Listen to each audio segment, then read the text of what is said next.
ఓం శ్రీ గురుభ్యో నమః. హరి ఓం. గురువందనా స్తోత్ర. శ్రీ గురుస్తోత్రం. అఖండమండలాకారం వ్యాప్తం యేన చరాచరం తత్పదం దర్శితం యేన తస్మై శ్రీ గురవే నమః. అజ్ఞానతిమిరాంధస్య జ్ఞానాంజనశలాకయా చక్షురున్మీలితం యేన తస్మై శ్రీ గురవే నమః. గురుబ్రహ్మా గురుర్విష్ణుః గురుర్దేవో మహేశ్వరః గురురేవ పరం బ్రహ్మ తస్మై శ్రీ గురవే నమః. స్థావరం జంగమం వ్యాప్తం యత్కించిత్ సచరాచరం తత్పదం దర్శితం యేన తస్మై శ్రీ గురవే నమః. చిన్మయం వ్యాపి యత్సర్వం త్రైలోక్యం సచరాచరం తత్పదం దర్శితం యేన తస్మై శ్రీ గురవే నమః. గురు అష్టకం.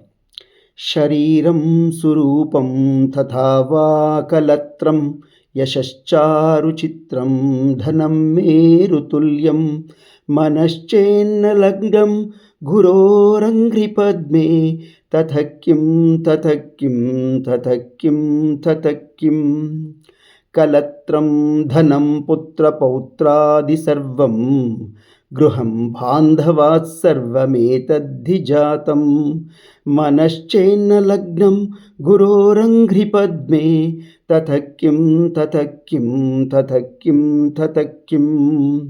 షడంగాదివేదో ముఖే శాస్త్రవిద్యా కవిత్వాదిగద్యం సుపద్యం కరోతి మనశ్చేన్న లగ్నం గురోరంఘ్రిపద్మే తతః కిం తతః కిం తతః కిం తతః కిం.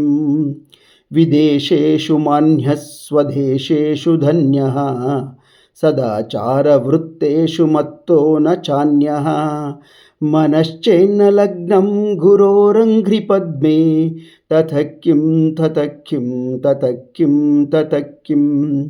క్షమామండలే భూపభూపాలబృందైః సదా సేవితం యస్య పాదారవిందం మనశ్చేన్న లగ్నం గురోరంఘ్రిపద్మే తతః కిం తతః కిం తతః కిం తతః కిం.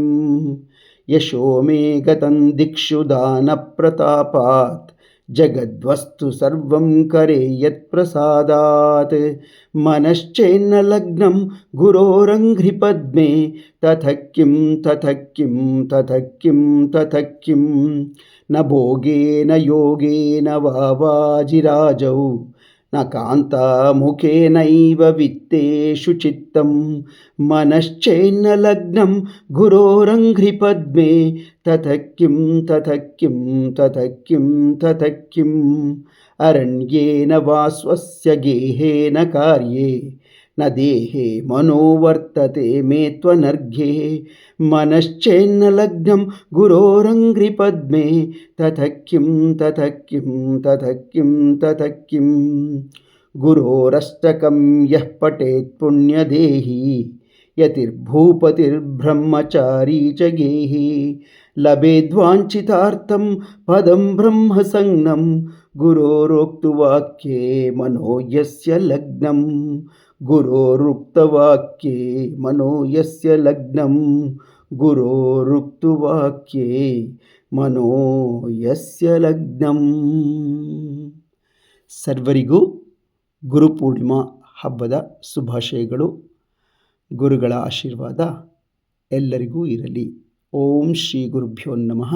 ಶ್ರೀಕೃಷ್ಣಾರ್ಪಣಮಸ್ತು.